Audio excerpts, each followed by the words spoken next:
Irmãos queridos, bom dia a todos. Estão todos firmes como as muralhas de Jericó? Olha aí que as muralhas caíram, hein? Vê lá, hein? Estão ensinando a Bíblia para vocês esses anos todos, cair nessa não pode. Gente querida, é com alegria que eu reassumo o púlpito para voltar às exposições sobre o Evangelho de João. A partir de hoje, então, até, não sei se a volta do Cordeiro, nós vamos estar no domingo apenas estudando o Evangelho de João. Nós já vimos o capítulo 1 todinho. E vamos entrar hoje no capítulo 2, do referido Evangelho. Então eu peço que vocês abram a palavra de Deus nessa passagem gloriosa que fala do milagre da água transformada em vinho. O milagre ocorrido nas bodas de Caná da Galileia. Eu vou precisar de muita sabedoria, porque é uma das pregações mais polêmicas da história dessa igreja. Vocês vão entender por quê. Todo mundo achou? João, capítulo 2, verso 1. Eu peço a Deus que o espírito de sabedoria venha sobre nós, que haja graça, que haja entendimento das Sagradas Escrituras, que diante de um texto tão difícil como este, o Senhor nos livre de qualquer tentativa de botar na boca de Deus o que Deus jamais falou, jamais falaria. Que Deus nos ajude a ser exatos, claros e objetivos e que saiamos daqui amando mais o Senhor Jesus, amando mais o Evangelho, amando mais o nosso Deus. Todo mundo achou? Vamos lá então. Vamos fazer o seguinte. Primeira parte da mensagem, nós vamos tentar entender o texto. É um texto cheio de complexidade. Na segunda parte, nós vamos tentar extrair do texto as lições espirituais. Na primeira parte, certamente vocês vão ficar escandalizados. Vão se deparar com aquilo que até mesmo parece se voltar contra o senso comum. Eu espero, na segunda parte da pregação, lançar luz sobre o material exegético. Então, nós vamos ter exegese, a interpretação do texto e depois a aplicação espiritual das verdades que eu espero em Deus que possamos descobrir nessa manhã, nessa passagem maravilhosa e, repito, altissimamente complexa. 3 dias depois o quê? Depois da conversão de Natanael. Então o Senhor Jesus estava nas cercanias do Mar da Galileia, e tomou uma estradinha. Eu tive o privilégio de conhecer essa estrada pela primeira vez ano passado. Provavelmente ele pegou aquela estradinha, subiu para Nazaré, a fim de participar de uma cerimônia de casamento numa cidade que distava 12, 14 quilômetros de Nazaré, chamada Caná. Então, 3 dias depois, houve um casamento em Caná da Galileia, achando-se ali a mãe de Jesus. A partir de agora, eu passo a inserir no texto aquilo que, de certa forma, eu não tenho certeza. Porque a história, ela não vem acompanhada de riqueza de detalhes. É quase que uma pregação presbiteriana. O pastor traz para o púlpito o esboço, com os pontos da mensagem que servem de guia. E não vem com todo o material escrito. Então, aprove a Deus que João fizesse algo análogo. Um esboço da história, mas cheia de lacunas. E a primeira lacuna é essa. Por que Maria foi convidada? Muito provavelmente por se tratar do casamento de algum parente, ou de alguma pessoa muito próxima a Maria. Que papel Maria desempenhava naquela cerimônia de casamento? Também é uma outra pergunta que emerge do texto. O que a Bíblia diz é que houve um casamento em Caná da Galileia, achando-se ali a mãe de Jesus. Por que que não menciona o nome de José? Provavelmente José estava morto. Portanto, é provável que o Senhor Jesus tenha ficado como órfão por parte de pai.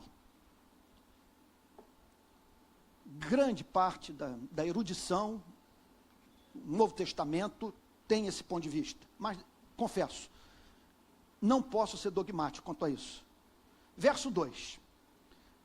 Jesus também foi convidado. Por que que o Senhor Jesus foi convidado? Provavelmente, amigo do noivo. Amigo da noiva. Provavelmente as famílias, José, Maria, Jesus e seus irmãos, quer dizer, tinha relação entre si, família de José, Maria, o Senhor Jesus, com os noivos, ou ambos. Não sabemos, a Bíblia não fala nada. Jesus também foi convidado com os seus discípulos, não os 12. O colégio apostólico ainda não havia sido montado. Então nós estamos aqui com aqueles discípulos que tinham sido chamados pelo Senhor Jesus no mar da Galileia. Mas, talvez, podemos conjecturar, Natanael. Então, os irmãos, Tiago, João, André, Pedro, Natanael, mais alguém? Os 12 certamente não estavam presentes. Por que que eles convidaram os 12? Certamente não conheciam. Os convidaram, muito provavelmente, em razão da relação de amizade que o Senhor Jesus mantinha com eles. Eles foram convidados por conta do Senhor Jesus. É o que conjecturamos.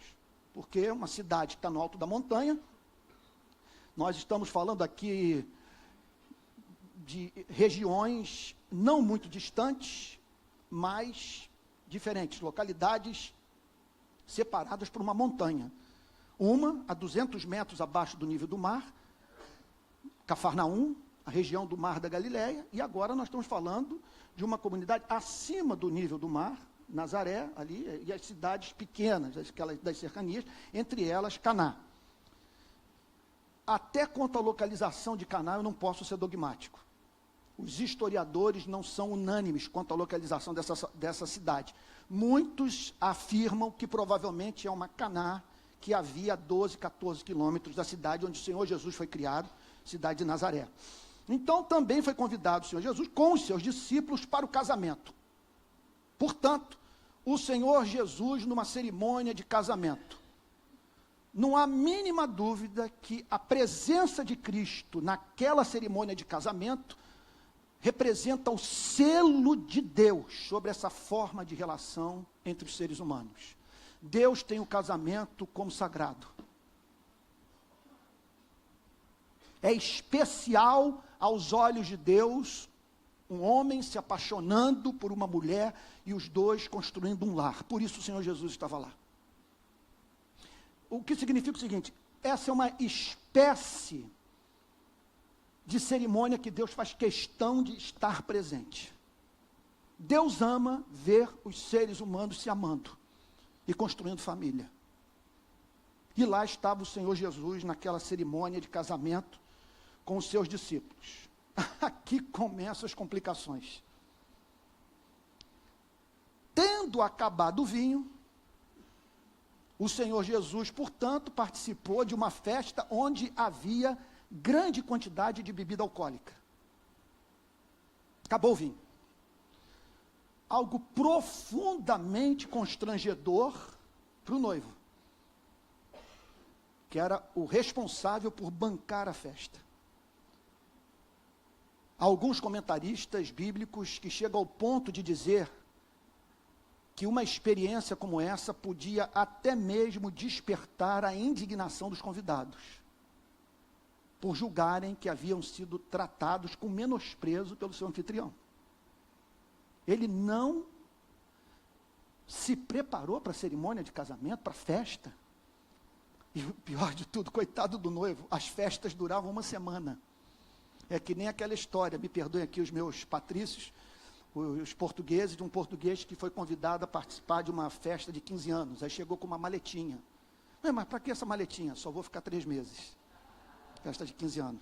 Antigamente a igreja ria mais das minhas piadas, né? Agora, tá bom.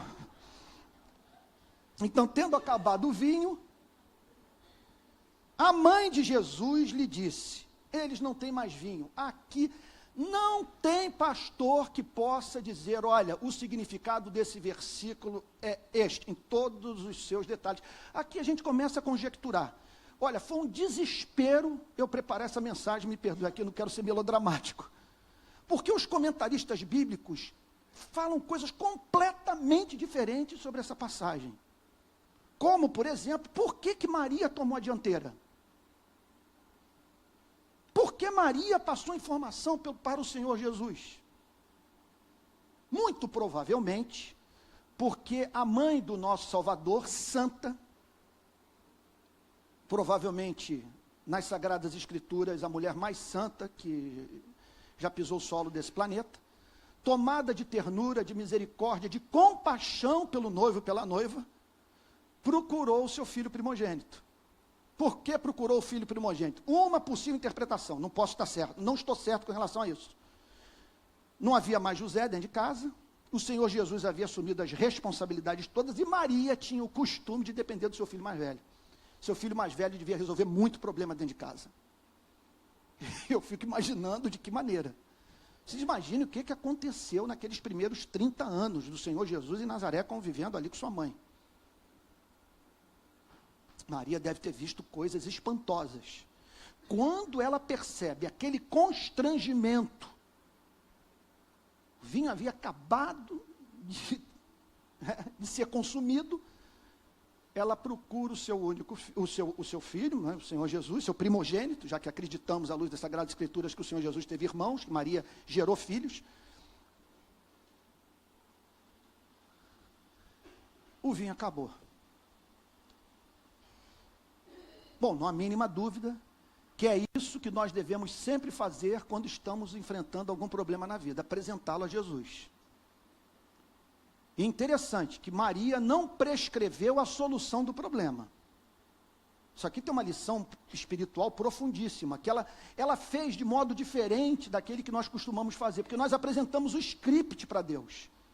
Para os meus filhos serem felizes, eles têm que se formar em direito, medicina ou engenharia, eles têm que casar com a pessoa X, têm que morar a tantos quilômetros da minha casa, por aí. E aí Deus vai, inverte tudo e nós ficamos frustrados.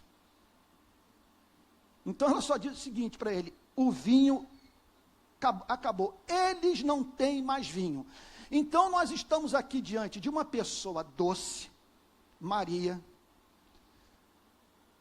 se voltando para a referência metafísica da misericórdia, o Salvador cheio de amor, de graça, de ternura, tomando conhecimento de um constrangimento, de uma cerimônia que tinha aprovação divina, de uma festa que Deus não queria que terminasse. Interessante isso. E o Senhor Jesus recebendo essa informação. Verso 4, mais complicação ainda. E os comentários, olha, Calvino diz uma coisa, J. Carson diz outra, William Hendrickson uma outra completamente diferente, e eu, botafoguense, nascido na Lapa, carioca, pobre tupiniquim, tendo que fazer uma escolha.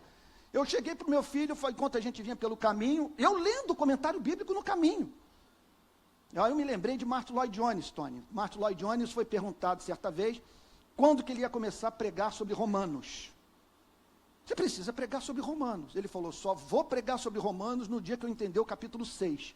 Enquanto eu não entender o capítulo 6, não conte com pregação expositiva sobre o livro de Romanos. Aí ele escreve o comentário do capítulo 6, dizendo, foi só a partir do dia que eu compreendi esse capítulo, que eu tomei a decisão de levar para a capela de Westminster a série de exposições sobre a carta de Paulo aos Romanos. O que significa o seguinte, que Martin Lloyd Jones passou grande parte da sua vida sem entender o capítulo 6 de Romanos. Então eu também tenho direito de dizer que o versículo 4 é complicado para a minha cabeça. Mas Jesus lhe disse, mulher, que tenho eu contigo? Sempre que nos deparamos com um texto complexo nas Sagradas Escrituras, a sabedoria manda que nós nos afastemos do texto e o vejamos à luz daquilo que é indubitável. E é certo que o Senhor Jesus não estava insultando sua mãe. É certo que o Senhor Jesus não estava tratando com descortesia. É certo que o uso da palavra mulher, naquele tempo, naquela cultura, não tem o sentido que tem para hoje. Eu não consigo imaginar eu chamando minha mãe de mulher.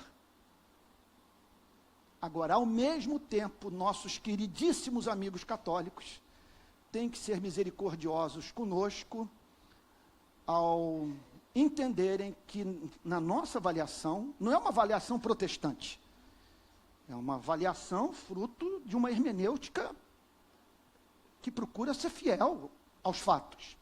Há uma reprimenda. Que tenho eu contigo? A mesma frase usada pelos demônios. Que temos nós contigo? Quando o Senhor Jesus se manifestou a eles. Como interpretar isso?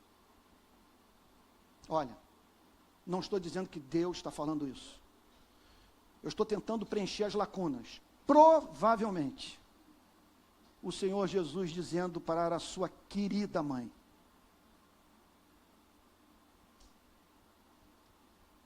a partir de agora, minha mãe querida, eu não posso mais seguir tua agenda. Foram 30 anos de submissão a ti, em que eu procurei cumprir o 10º mandamento. Só que agora eu estou iniciando minha vida pública. A minha agenda é a agenda do Pai. Possível interpretação. Não estou certo. Saí de casa. E a partir de agora eu vou ter que tomar decisões que vão contrariá-la. Uma espada vai cortar o seu coração. Você vai ver o filho que você mais ama sofrer horrivelmente. E você vai sofrer com ele. E se não houver essa desconexão, você enfrentará problemas na vida. Aqui então o Senhor Jesus se relaciona com Maria na condição de Salvador de Maria. Daquele que viera para salvá-la dos seus pecados. E que a chamava, como os demais discípulos, a se submeter à autoridade do Messias. Ainda não é chegada a minha hora. Se lermos os capítulos seguintes do Evangelho de João, me parece que nós podemos chegar a uma interpretação dessa passagem. A hora de Cristo, nas demais passagens do Evangelho de João, significa a morte, sepultamento, ressurreição, ascensão aos céus, a sua glorificação. Que talvez ele esteja dizendo é o seguinte: o reino de Deus, ainda uma possível interpretação, ainda não assumiu o seu formato final. Agora vem o escândalo. Porque à luz do Antigo Testamento, o Messias inauguraria uma fase da história de Israel caracterizada pela presença de muito vinho, muita alegria, muita gente celebrando a salvação, o perdão de pecados, a vida eterna. Ainda não é chegada a minha hora. Ainda não é chegada a hora de trazer para a vida do meu povo aquela festa que não terá fim. Onde o melhor vinho será oferecido numa celebração eterna.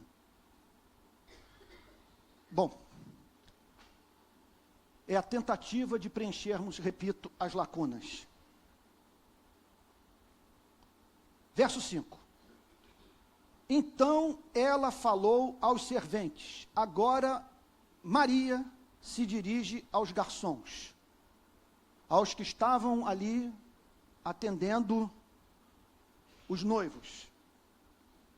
Fazei tudo o que ele vos disser. Me lembro do reverendo Antônio Elias falando que era essa passagem que ele usava para evangelizar os católicos. Ele dizia o seguinte, para os seus amigos católicos, aos quais ele sempre respeitou: nós protestantes temos um profundo apreço por Maria. E temos grande preocupação em seguirmos aquilo que ela ensinou. E ela ensinou a nós fazermos tudo que o Senhor Jesus pediu que fizéssemos. E por isso nós só nos submetemos a Ele. Por isso nós o amamos, nós o servimos. Então, fazei tudo o que Ele vos disser. William Hendrickson diz que provavelmente Maria aguardava um milagre. Ao apresentar o problema para o Senhor Jesus, aguardava o milagre. Agora vocês vejam a minha situação, que eu tenho que definir entre William Hendrickson, dos maiores comentaristas bíblicos de toda a história do cristianismo, e João Calvino. Porque João Calvino diz a seguinte coisa, que Maria procurou o Senhor Jesus, opinião de Calvino, para que o Senhor Jesus conversasse com os convidados. E procurasse, então, ali meio que pacificar os corações. E evitar um grande constrangimento para o noivo, de pessoas largarem a festa, coisa do tipo. William Hendrickson acha que não, que Maria tinha a esperança que o Senhor Jesus resolvesse o problema da falta de vinho, operando um milagre. E pode ser que essa passagem, esse versículo, reforce esse ponto de vista. Fazei tudo o que ele vos disser. Então aqui está o ponto de partida de uma experiência cristã exitosa. De você provar na sua vida o que a Bíblia promete para o ser humano. Que você se submeta à mensagem de Cristo. O cristianismo jamais funcionará na vida daquele que, apesar de ter tido um encontro com uma igreja, ter o seu nome arrolado no rol de membros da igreja, não cumpre essas injunções de Cristo reveladas no seu evangelho. Em outras palavras, usando um português mais claro, você jamais vai provar da alegria que a fé cristã promete enquanto não viver uma vida de obediência. Fazei tudo o que ele vos disser. O que significa que os milagres de Cristo, em geral, são antecedidos pela obediência humana. Fazei tudo o que ele vos disser. Chama a atenção essa autonomia de Maria na festa. Provavelmente em razão da sua autoridade espiritual. Provavelmente por conta do respeito e do testemunho de Maria, do encanto que sua personalidade exercia sobre as pessoas, ou por ela ser um membro dessa família, prima da noiva. Nós não sabemos, alguém muito especial para aquela família. O que significa, o que o texto nos revela é que Maria tomou a dianteira e se dirigiu aos garçons nesses termos: fazei tudo o que ele vos disser. Verso 6.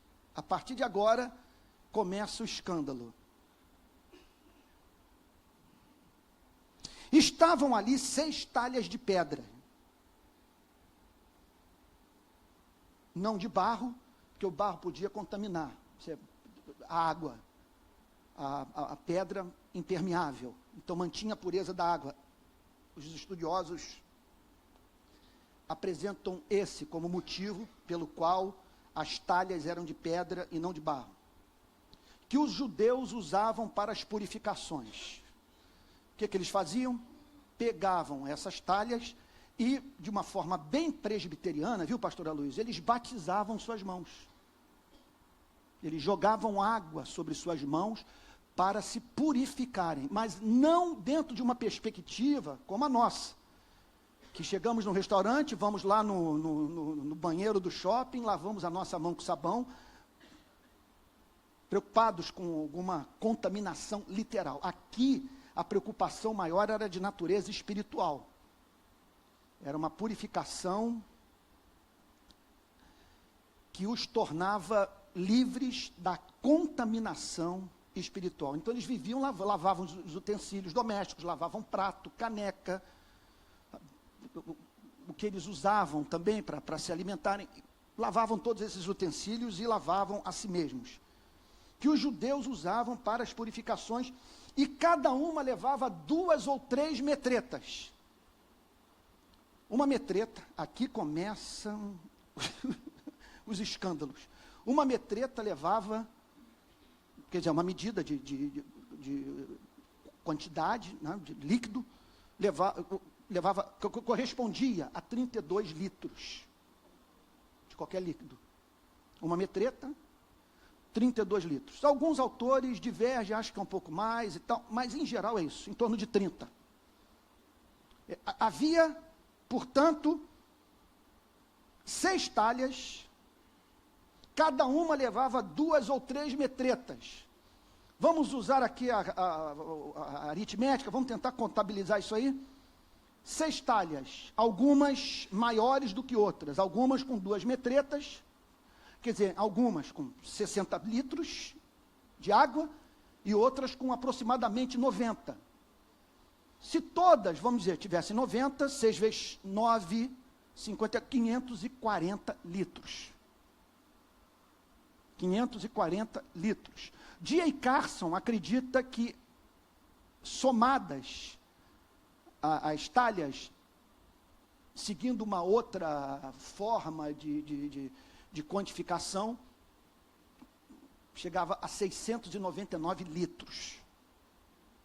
Em geral, os autores concordam que alguma coisa entre 540 a quase 700 litros, somadas aquelas talhas todas. Então, Jesus lhes disse: enchei de água as talhas. Porque enchei de água, os convidados já haviam entrado, já tinham se banhado.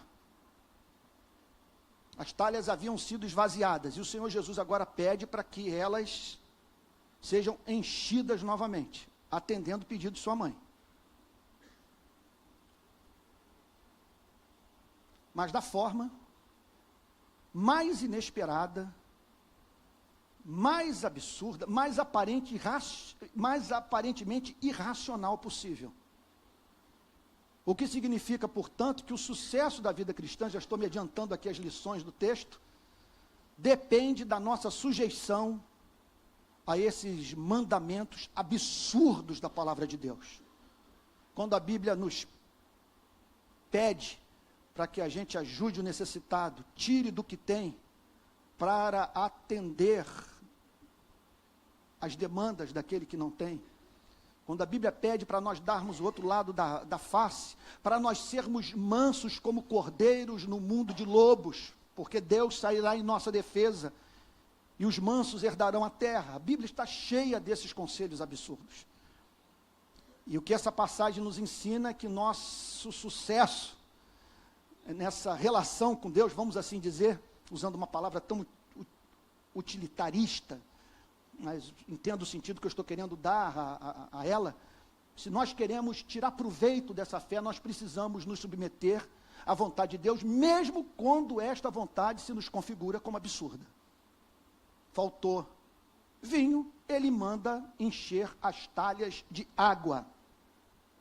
E eles as encheram totalmente, seguindo o pedido de Maria. Então lhes determinou: tirai agora e levai ao mestre-sala. Tirem agora. Aqui os estudiosos não são unânimes.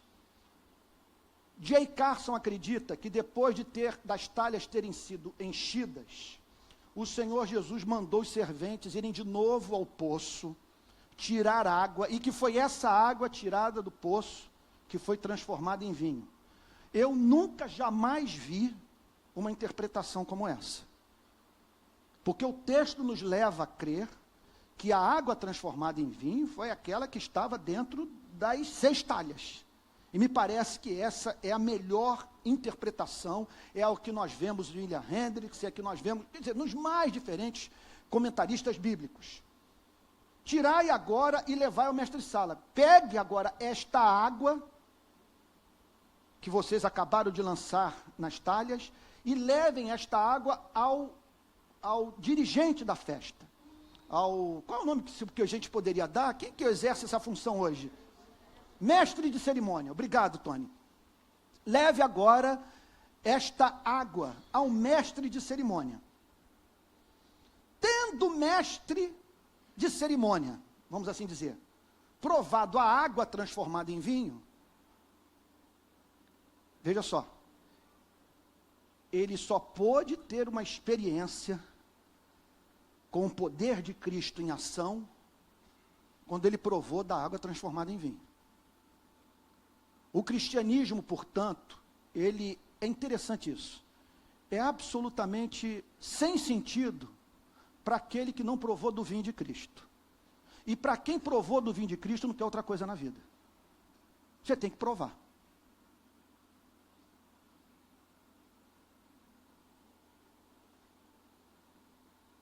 Tendo o mestre de cerimônia provado a água transformada em vinho, não sabendo de onde viera, é interessante isso. Se bem que o sabiam os serventes que haviam tirado a água.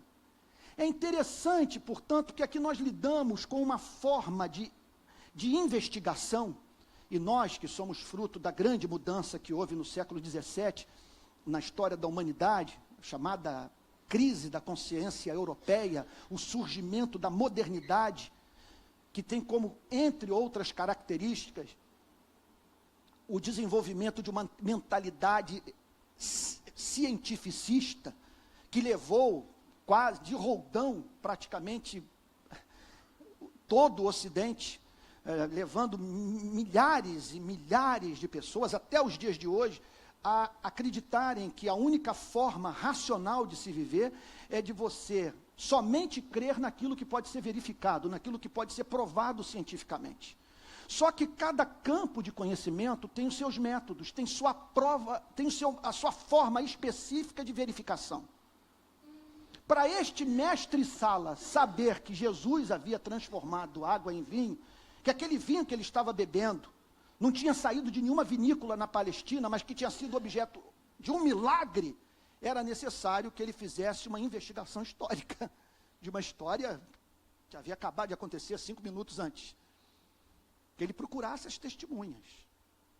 E ele só poderia crer no milagre se confiasse nas testemunhas oculares. A condição desse homem é idêntica à nossa, do ponto de vista da verificação. Nós não vimos Jesus Cristo ressurreto. Nós não vimos o túmulo, naquela madrugada de domingo, ser tornado vazio. Nós temos acesso a esses fatos em razão, em primeiro lugar, acima de tudo, do contato real com o Cristo vivo, que ressuscitou, que está nessa igreja, que habita em nossos corações, que traz sentido para a nossa vida, que enxuga nossas lágrimas, que nos sustenta nas lutas. E em conexão a isso, nós temos o testemunho daqueles que testemunharam pessoalmente desse milagre, e que apresentaram um relato crível nas Escrituras do Novo Testamento. Então, tudo que nós precisamos é nos aproximarmos do cristianismo com esse nível de integridade intelectual, procurando as pistas que foram deixadas pela passagem de Jesus Cristo por esse planeta. Era o que este mestre-sala deveria fazer. E não, veja só a situação, este mestre de cerimônia, se ele seguisse a mentalidade estritamente cientificista, se ele fosse um pensador moderno, ele jamais creria, que ele não teria como provar. Só Maria, os garçons, os discípulos, que sabiam o que havia acontecido. E cabia a ele, portanto, investigar, pesar os fatos, verificá-los, mas usando de um procedimento diferente daquele que o cientista usa no laboratório, que é um outro campo de investigação. Pois bem, não sabendo de onde viera, se bem que o sabiam os serventes que haviam tirado a água, e chamou o noivo, e lhe disse, aqui, o verso 10, ele aponta para a subversão da religião tal como nós, seres humanos, a concebemos. Até do ponto de vista daquilo em que transformamos o próprio cristianismo. Por que eu digo isso? Olha a declaração do mestre de cerimônia. Todos costumam pôr primeiro o bom vinho. Numa festa como essa, o anfitrião, o noivo, ele oferece o melhor vinho que pode oferecer no início da festa. E por quê? A resposta, gente, é surpreendente. Todos costumam pôr primeiro o bom vinho, e quando já beberam fartamente, eu fui no grego procurar entender esse negócio de beberam fartamente. Depois que se embebedaram, depois que estão bêbados, chamando o urubu de meu louro, me perdoe, como diz aquele outro, né? A maconha causa perda da memória e uma outra coisa que eu não me lembro. Depois que você está numa situação como essa, que não se lembra das coisas, aí é oferecido o pior vinho. Gente, o que significa o seguinte,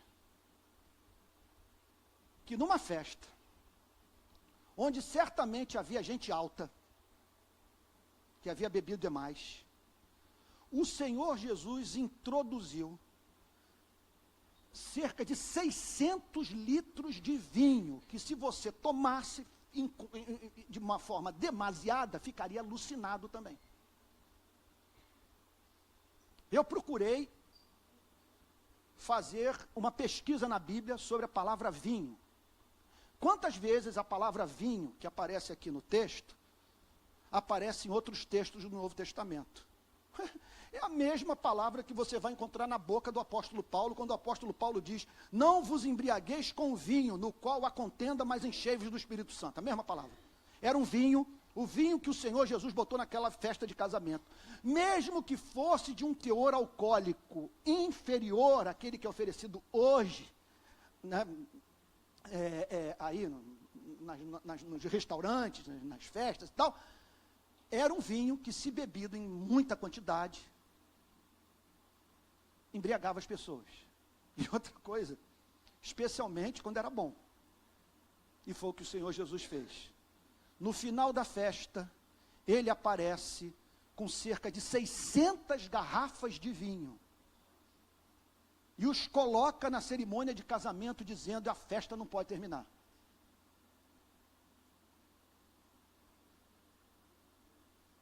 Essa é a bênção da pregação expositiva. Que você tem que lidar com problemas exegéticos como esse.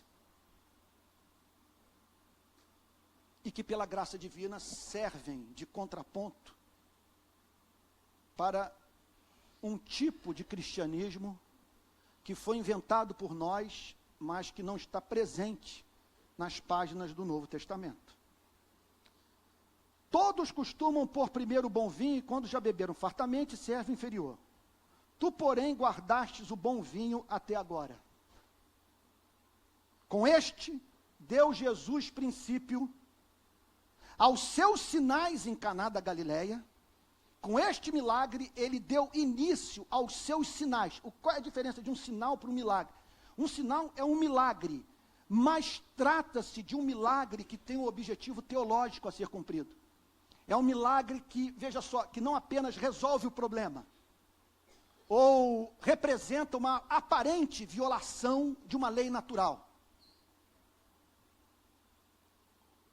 mas um milagre que aponta para a divindade de Cristo, para a sua messianidade, para o fato dele ser o salvador da humanidade. Com aquele milagre, o Senhor Jesus, diz o texto, manifestou a sua glória, manifestou os seus atributos, manifestou a sua formosura, manifestou o seu poder, manifestou o seu amor.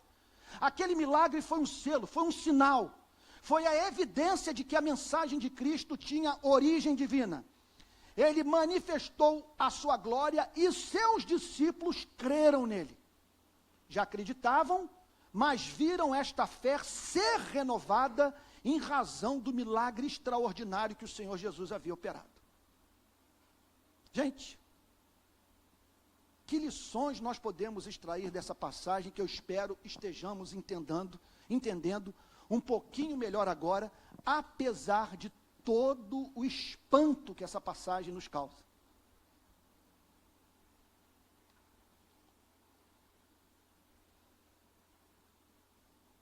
Em primeiro lugar, nos chama a atenção nessa passagem, e aqui vai como primeira lição,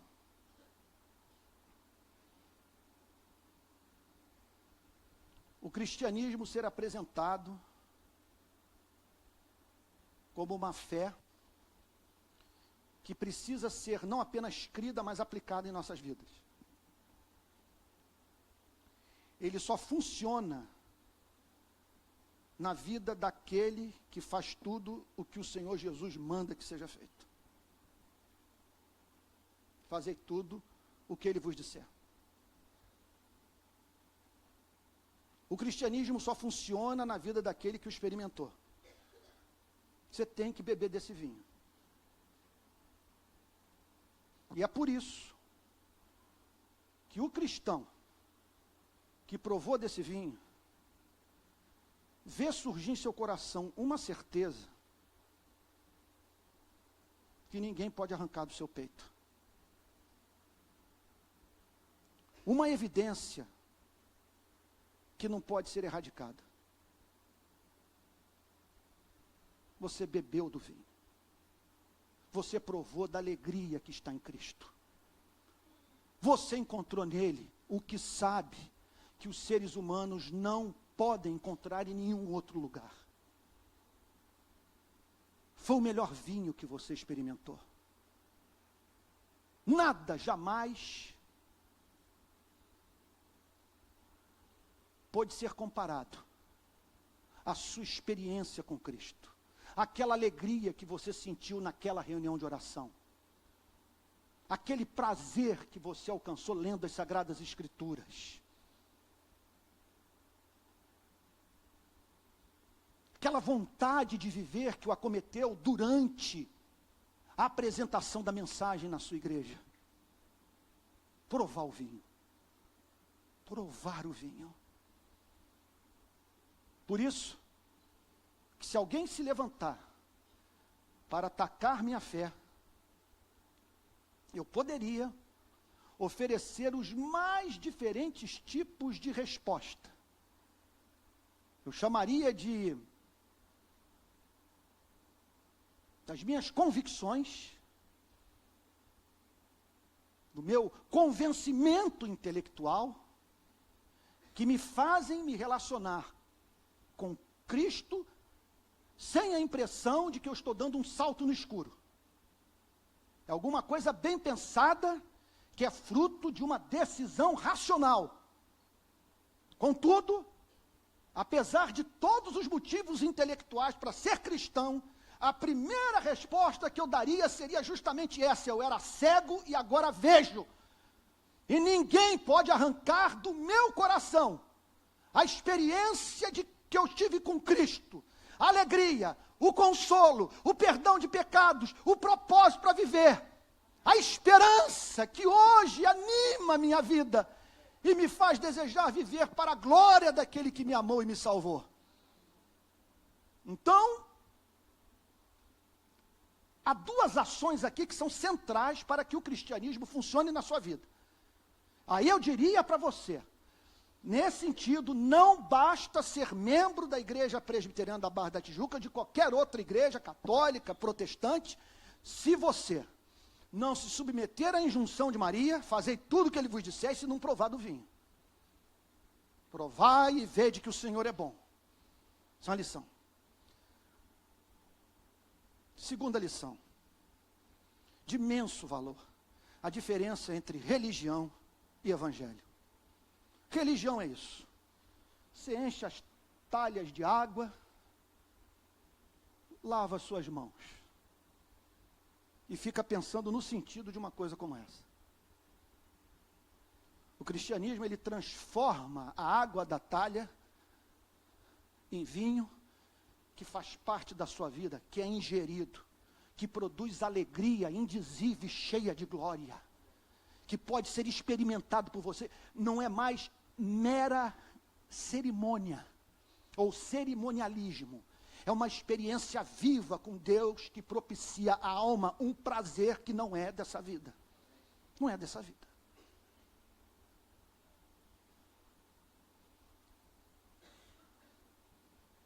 Outra lição que nós aprendemos nessa passagem gloriosa.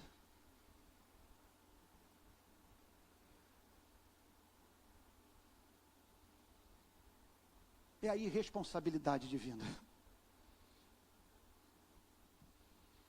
Essa aparente irresponsabilidade que é subproduto do seu desejo de nos ver felizes. Ou seja, para manter a chama da nossa vida biológica, ele decretou que não apenas nós teríamos que ingerir alimentos, mas que nós haveríamos de ingerir esses alimentos com prazer, que a vida teria gosto. Para nos reproduzirmos, mediante o intercurso sexual com quem nós amamos, nós teríamos orgasmo.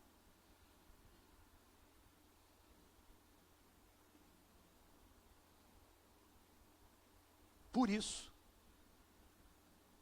cerca de 600 litros de vinho da melhor qualidade naquela cerimônia de casamento. Para as pessoas se embriagarem? Não. Mas para responsavelmente desfrutarem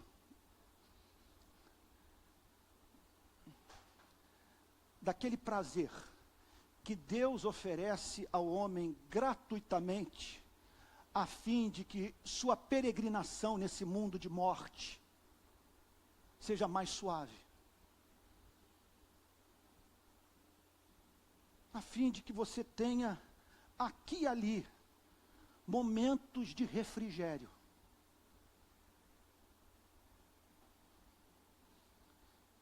Em que você, ao ter contato com esses prazeres, tem uma ideia do prazer infinito que haverá de experimentar no reino vindouro. Portanto, feliz o homem que responsavelmente prova desse vinho,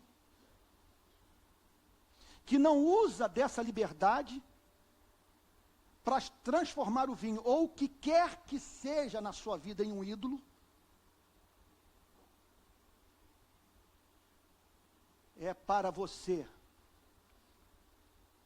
na relação com sua mulher, com seu marido, ter o prazer mais intenso que possa ser tido na cama, mas sem transformar o prazer do intercurso sexual em luxúria.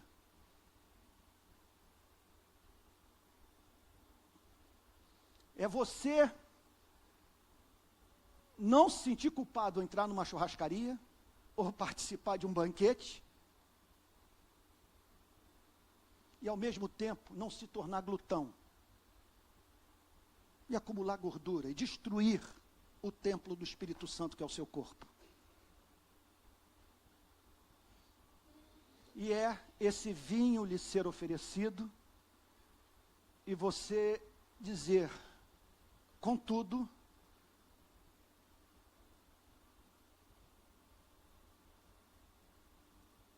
eu não preciso dele depender para minha alegria, a fim de ter aquilo que eu posso ter sem intermediário na presença de Deus. Pois, como disse, repetindo as palavras do apóstolo Paulo, não vos embriagueis com vinho no qual há dissolução, no qual há contenda, mas enchei-vos do Espírito Santo. Então, esse é o Deus que, pelo seu amor sem fim, inventou a experiência do prazer. Portanto, ser cristão não é sinônimo de ser budista. Nós não fomos chamados para desenvolvermos uma espécie de espiritualidade que nos leva a nos sentirmos culpados quando estamos felizes. Esse texto, portanto, gente, ele é de um valor incalculável para a nossa compreensão do Evangelho. Porque quando o texto diz que foi um sinal que Jesus Cristo manifestou a sua glória, o texto está dizendo que com aquele milagre, o Senhor Jesus estava ensinando as pessoas a terem uma ideia da espécie de vida que Deus estava chamando a humanidade para viver através da comunhão com Jesus Cristo. Que seria, portanto, uma relação com os prazeres proporcionados por Cristo, que serviriam como um antegozo dos prazeres celestiais, sem você se tornar dependente deles. E por fim, Último lugar.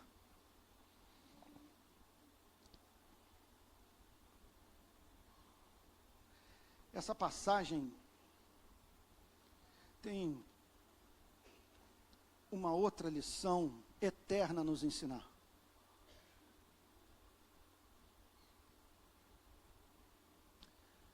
Qual é o drama da humanidade? Qual é o seu problema? Qual é o meu problema?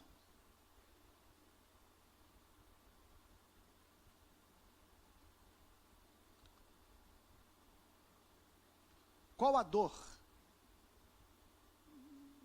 que a chamada filosofia moderna, a filosofia pós-moderna, que a psicanálise não conseguiram mitigar? Qual o problema do homem? Qual é o problema da humanidade? O problema da humanidade é muito simples. Está aqui, o texto é muito claro. É o que fazer para que a festa não termine.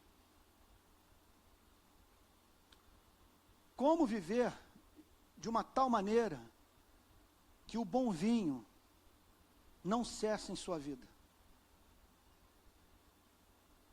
Freud diz que falar sobre felicidade, sobre propósito para viver, é assunto da religião.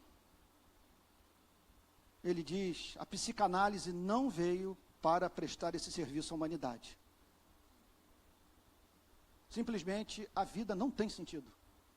E não espere que a psicanálise venha ocupar o lugar da filosofia em sua vida. O que Freud ensina em Morte na Civilização, um dos seus clássicos. Livro que eu já estou lendo pela terceira vez.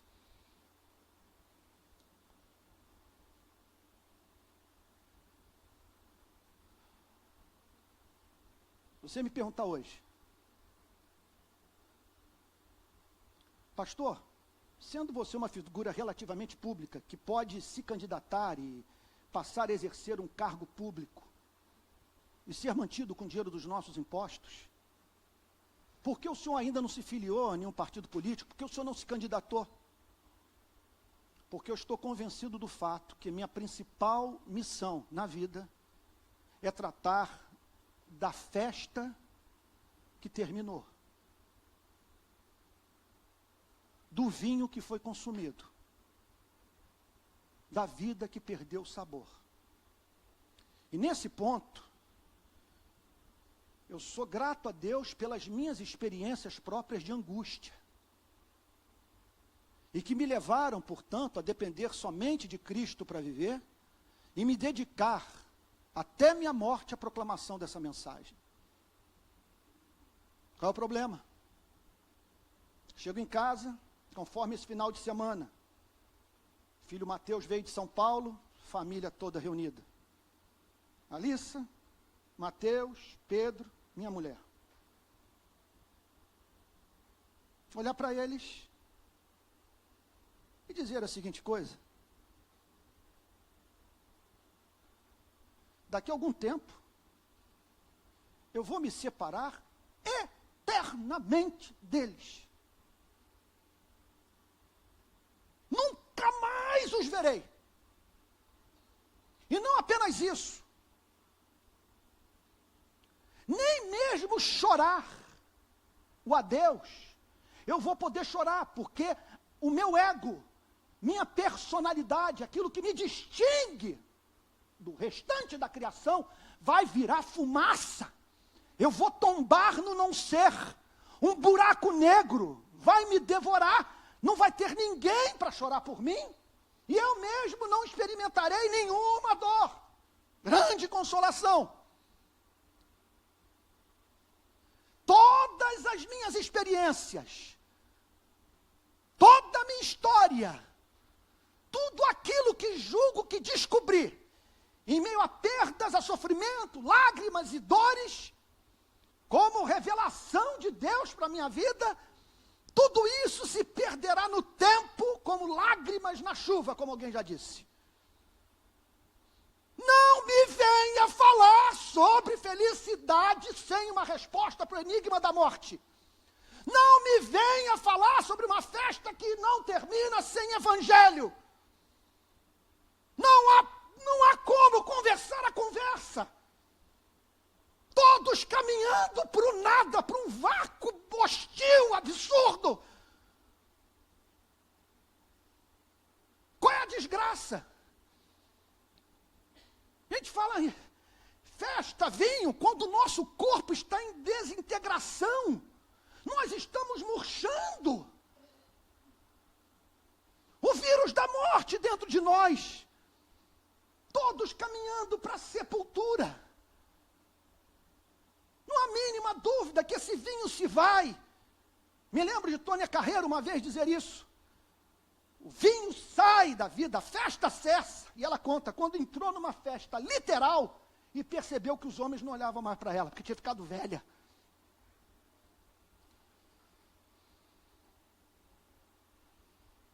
Por que pregar o evangelho? Só Jesus Cristo para fazer a festa continuar. Só Jesus Cristo, e não tem vinho melhor do que aquele que ele nos oferece, porque nele nós temos perdão total, nele nós temos comunhão com o Altíssimo, nele nós temos batismo com o Espírito Santo, nele nós temos utilidade neste século, nele nós temos a expectativa da criação de novos céus e de nova terra, e as trombetas tocando, e os mortos em Cristo ressuscitando, os que estiverem vivos sendo arrebatados à presença de Deus, e toda a igreja glorificada, vivendo eternamente na presença daquele que a comprou com seu próprio sangue. Esse é o vinho que o Senhor Jesus veio oferecer a você e a mim. Essa é a única forma da festa não terminar. Esse é o único modo do vinho não acabar. Não conte com mais nada. Só Jesus Cristo. Só Jesus Cristo. Por isso, ouçam Maria. Fazei tudo o que Ele vos disser. E quando esse vinho for oferecido, que pelo menos você dele experimente, para tentar compará-lo com as demais experiências que você teve na vida.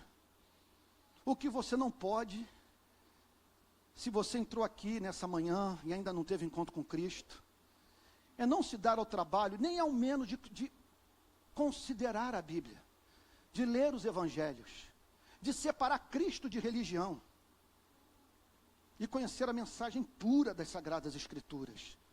E é óbvio que muito da incredulidade dos tempos modernos é fruto dessa confusão, e aqui eu termino, que os homens fazem entre cristianismo e religião. Religião é você pegar uma passagem como essa e tentar dizer que o vinho era suco de uva. Porque a exegese não se ajusta ao conceito que você tem de religião. Porque religião, gente, é como a música do Gilberto Gil.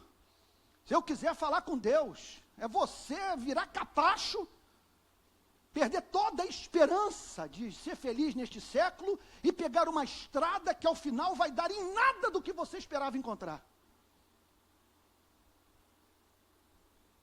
O Cristo que eu conheço é esse que chega com 500 litros na festa e diz: duas pessoas que se amam estão construindo um lar nessa semana.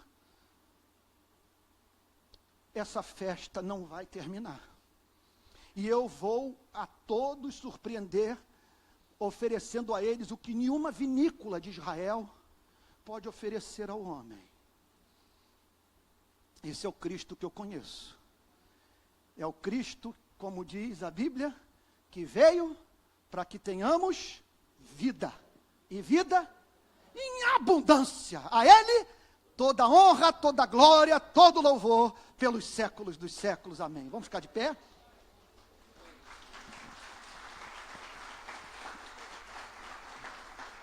Vamos cantar uma canção.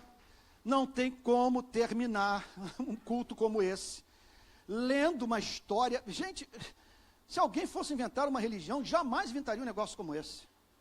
Você tem um Salvador, pronto. O que esse Salvador tem a fazer? Esse Salvador tem a trazer vinho para a vida das pessoas.